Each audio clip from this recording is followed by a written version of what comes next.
ये जो उत्तर प्रदेश के महाराजपुर से थाने का संबंधित मामला है, जिन्होंने खुद आप बीती अपनी बताई, क्या इस टाइम उत्तर प्रदेश के आदित्यनाथ योगी किस तरीके से अपराधियों पर लगाम लगा पाएंगे?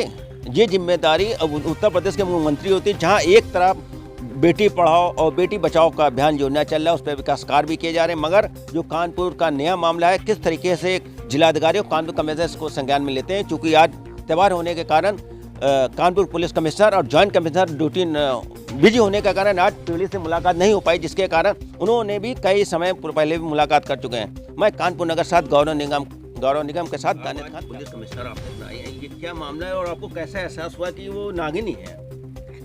मामला दरअसल ये है, अपना नाम है। मेरा नाम विजय लक्ष्मी है और मैं लॉर्ड बुद्धा एजुकेशनल सोसाइटी से प्रदेश अध्यक्ष हूँ। डॉक्टर अंबेडकर स्वास्थ्य एवं शिक्षा समिति से राष्ट्रीय प्रभारी हूँ।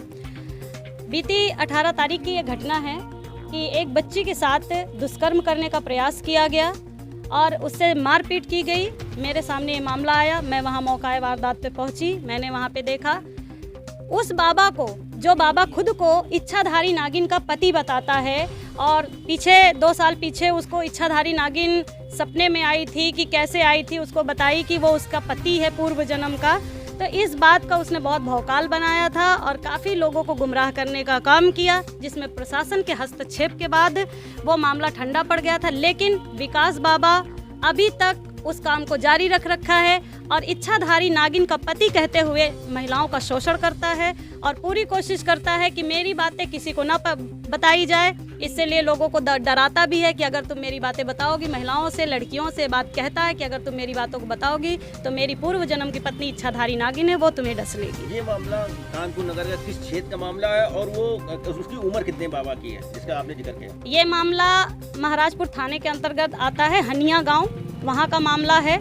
और वो लड़का अभी मुश्किल से 23-24 साल का लड़का है, जिसकी पढ़ने लिखने की उम्र है, कुछ काम करने की उम्र है, लेकिन वो पाखंडी बाबा, एक तांत्रिक बाबा बनकर घूम रहा है। और तांत्रिक बाबा बनने में उसका जो योगदान कर रहे हैं, जो सहयोग कर रहे हैं, वहाँ के कुछ लोग हैं, उसके माता पिता हैं, उसका भाई है जो पूरा सहयोग कर रहा है। तो मैं कहती हूँ जितना दोषी बच्चियों के साथ दुष्कर्म करने का उसको लगता है, उतना ही दोष लगता है उन लोगों को जो उनको सपोर्ट करते हैं। अभी तक तो बहुत शिकार हो चुके हैं, लेकिन कोई डर के मारा बताता नहीं है। जब मैंने पहली बार ये आवाज़ उठाई तो कई लोगों ने ये बात कही कि हाँ वो ऐसा करता है, लेकिन हम डरते हैं कि कहीं इच्छाधारी नागिन हमें न डस ले, हमारे परिवार को न नुकसान पहुंचा दे, इसलिए हम आवाज़ नहीं उठा सकते और आपका साथ नहीं दे सकते। आपने जब अभी जिक्र किया कि उनके माता पिता या भाई शामिल हो सकते हैं या हैं, उनके नाम क्या है?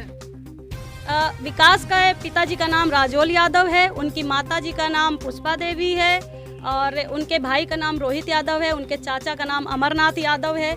ये लोग पूरा फुल सपोर्ट करते हैं और मैं कहती हूँ कि ये जो लोग सपोर्ट करते हैं उनका, इन पर सख्त से सख्त कार्रवाई हो, क्योंकि उसकी वजह से उन आसपास के क्षेत्रों में जो है बहुत सी बच्चियाँ दूसरों का भी शिकार हो रही हैं, क्योंकि उसको सजा नहीं मिल रही है तो और भी लड़कों के हौसले बुलंद हो रहे हैं। अभी ताज़ा मामला भी एक आया है, हमने कमिश्नर सर से मिलकर उसका भी मामला रखा है, उनकी भी गिरफ्तारी नहीं हुई।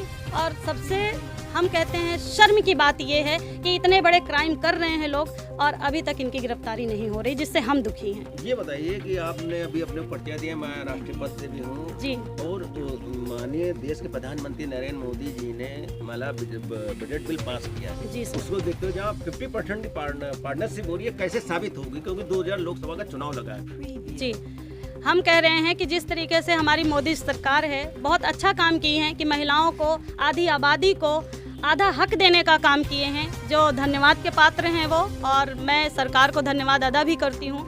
लेकिन जिस तरीके से सामाजिक व्यवस्था बनी हुई है, स्त्रियाँ आज भी वहीं खड़ी हैं जहाँ वो पहले खड़ी थी। तो सरकार से भी मैं निवेदन करूँगी कि जो बच्चियों के साथ ऐसी घटनाएं घटित हो रही हैं, इन पर जल्द से जल्द कार्रवाई की जाए, ताकि आगे आने वाले दिनों में ऐसे जो घिनौनी हरकत करने वाले लोग हैं, जो ऐसे अराजक तत्व हैं, इन पर शिकंजा कसा जा सके और इनको सजा मिल सके। ये बताइए आप। हमने सबसे पहले चौकी जाना चाहें, लेकिन चौकी हमें जाने नहीं दिया गया। फिर हम थाने सीधे पहुंचे। थाने में हमने 21 तारीख को एप्लीकेशन दिया।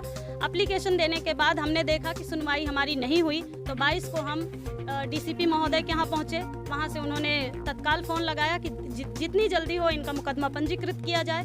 वहाँ से वापस जब हम लौटे तो 30-40 लोगों की संख्या ने हमें घेर लिया था वहाँ थाने के अंदर, और हमें जान से मारने की धमकी दी जाने लगी कि तुम्हें जान से मार देंगे अगर तुम इस मामले को नहीं रोकी, क्योंकि ये मामला जो है ये बाबा का है। और मैं कहती हूँ क्या उस तांत्रिक बाबा के अंदर इतनी शक्ति आ गई कि इतने सारे लोग आ गए इकट्ठा होकर के, वो अकेले मेरा सामना नहीं कर पाया तो 30-40 लोगों को बुला लिया। और मुख्यमंत्री पोर्टल में 1076 नंबर शिकायत कंप्लेन है, क्या उस टाइम आपने उसके या बाद आपने नंबर में डायल किया था? बिल्कुल, मेरी 21 तारीख की रिकॉर्ड है, 1076 पे मैंने कॉल किया था। मैंने अपनी ये सूचना सीएम हेल्पलाइन नंबर पे दी है, और उसके बाद भी मैंने दूसरे दिन 26 को मैंने फिर दिया है कि मेरे साथ अभी भी अभद्रता हो रही है, मुझे जान से मारने की धमकी दी जा रही है, क्योंकि अभी भी मैं हनिया गांव में नहीं जा पाई हूं।